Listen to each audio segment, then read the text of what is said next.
It's TMNT time. Hello, welcome to another figure review. Today we're going to have a look at the Neca Teenage Mutant Ninja Turtles Usagi Yojimbo figure. Originally created by Sakai, I'm actually surprised that they got the rights to do this figure, because Usagi Yojimbo, or Usagi Miyamoto, was always just like a guest character that showed up in various comic books and whatnot, but I guess they had like a joint agreement, because the Turtles also turned up in some Usagi Yojimbo comic books, from what I can tell, from what I read online, because to be fair, I never read a single comic book of Usagi Yojimbo. Not really that much available right here. But what does that have to do with the figure? Absolutely nothing. But I wanted to give you a little bit of a background, so now let's have a look at the figure. I always thought it was kind of weird how a samurai so deadly and actually pretty powerful, pretty badass, can look so cute. Yeah, I said it. Size of the bunny, 12 to the top of the head and 14 centimeters to the top of the ears, which means 40 inches, we go up to 4.8 to the top of the head and 5.5 to the top of the ears. Size comparisons. Here's Jolter, the SH Figure Arts Son Goku, Neca Michelangelo, and then we have the original vintage Playmates Usagi Yojimbo and his 2003 version, and one I randomly found on eBay. I don't even remember what line it's from. And Darkseid. Now, what I forgot to mention in my intro is that this is supposed to be based on the original TMNT vintage cartoon Usagi Yojimbo design. How does it fare? Let's have a look. The face sculpt is nice and colorful, and he does have a little bit of an angry eyes. Serious face.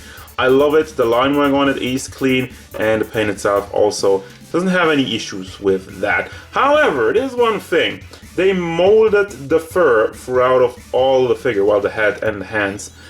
But, see, on one hand, sure, the added detail is cool. On the other hand, it's not accurate to the cartoon, because they didn't have any molded detail. Well, obviously not molded, but they didn't paint any detail in his head when it comes to his cartoon model. So, you know, that's something to think about. Some people will prefer not having the fur, and others, you know, don't care. I mean, again, for the figure, it's an added bonus, I guess, but then again, I would prefer not having it. So, then we have his entire samurai robe, which has a nice blue, a light blue, and he got the dark blue in the back, the two-tone, as is a common thing with these TMNT cartoon figures, which, something they didn't do in the head sculpt, and also not in the hands, which is kind of weird.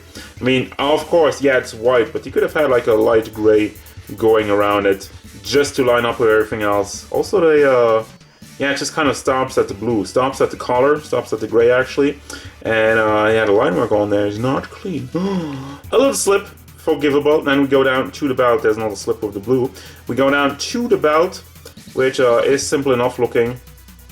That one does have the two-tone, and the hands have fur, except on the actual fingers. The fingers don't have fur. Also, this is kind of wobbly. I'm worried it's gonna break off, but it's not technically really in there, so it's just a weird thing with the hands. I mean, I get to it once we have a look at the articulation. Big flappy pants, which are obviously cut up because of the articulation, down to the sandals, which have some more line work. Line work on here is clean for the most part. I mean, tiny bit of bleeding, but that's to be expected, especially with the molded in fur, which we have some more of that.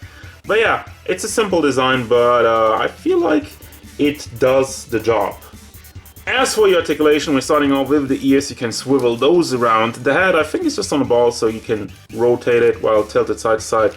Bring it to the back, nice enough, and forward as well. And also, it swivels all the way around. You do also have the neck, which you can tilt a little bit forward, back, and also help it go side to side. You have a big hinge in the shoulder, and also swivels as usual, and then you have another hinge for the elbow, which also swivels all the way, and then the hand has a simple hinge, and the worst connection to the wrist I've ever seen. Look at this. It's just wobbly.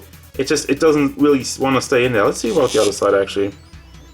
That one actually works. Okay, so I think this is a quality control issue. My hand on this one's just completely wobbly. Doesn't want to stay in, and it's not good. Now, torso area, can bring that back and forth, side to side, and also swivels. The crotch piece is soft plastic as well, so you can bring the leg up for a nice kick. Also to the side and to the back, not that much because it's soft plastic still.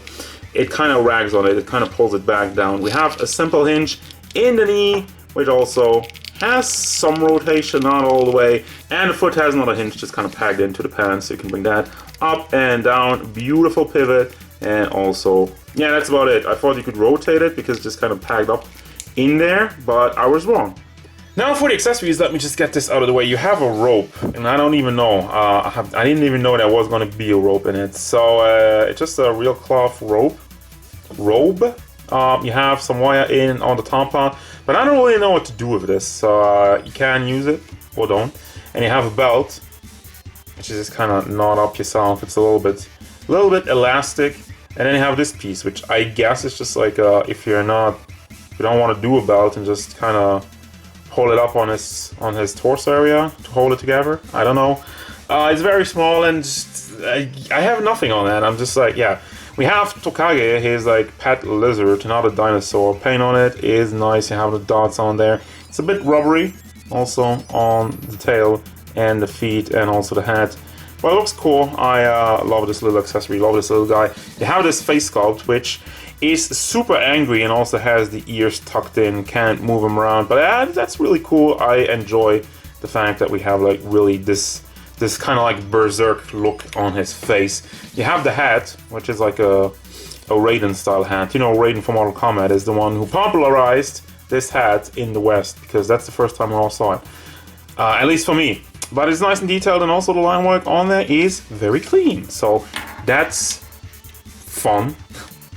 Wow, nice vocabulary, Payne. Anyway, you got these ninja weaponry, you got Shuriken playing Naruto, and this one which came with every vintage turtle figure ever, which is, I don't know. Did anybody ever use those with the old school figures? You have the sheath for the swords, the double swords, which unfortunately has no way of connecting it to the figure, but you obviously can. Let me see. Can you put the swords in it, Payne? Yes, you can. It works. If I could do it. Yeah, there you go. Ooh, tight fit. You know, I don't want to scratch it, so let's just, it goes in there. And then you obviously have the swords, the short sword in the exact same design than the long sword. No change there, other than that it's longer. And for the hands, you have two hands to hold on to the sword, and also two fist hands, something I need to still do. I tried it out beforehand, and you guess you don't really have a hand that's dedicated to the sheath. I guess you could wiggle it around and heat it up and try to get it on there, but I have not been able to do so. There you go. I guess that's the best you get. It holds on to it, but it's not optimal. Final thoughts, and I'm just gonna go ahead and say it. I like this figure, and I don't have any troubles with it. It's nice and colorful, and recreates the cartoon look oh so well. Something that Neca does pretty good most of the time. Other than that, yeah, you can take the ears out if you want to put the hat on, like obviously, and if you have this face, this head sculpt in general, you can just slide it over there as well. So you can play around with that. The rope, it's just kind of weird. I don't really care for it, generally speaking, because it just covers up the figure. I want to see the figure. Every kind of like complaint I have is really more like a nitpick, just like, well, okay, you don't have the two-tone cartoon line in the back of the hat, which probably would a little bit disrupt it with the ears if you move that around, and it's also moving like in an angle, so it wouldn't go up to the hat. So yeah, you know, it's debatable, and also like the molded fur in the head sculpt is like, whatever. I would have rather him not having it, but it's definitely not a deal breaker. So finally, again, I recommend this guy. I feel like Usagi Yojimbo is one of the most important, if not the most important guest characters to the TMNT universe, has been in comic books, has been in TV shows, and just, yeah, a big piece of the collection, and I'm happy to have him. So that's gonna do it, guys. As usual, thank you very much for watching. Don't forget, if you enjoyed this review, hit it up with a like and subscribe to the channel so you can stay tuned for figure reviews, card game stuff, and whatever Usagi Yojimbo wants.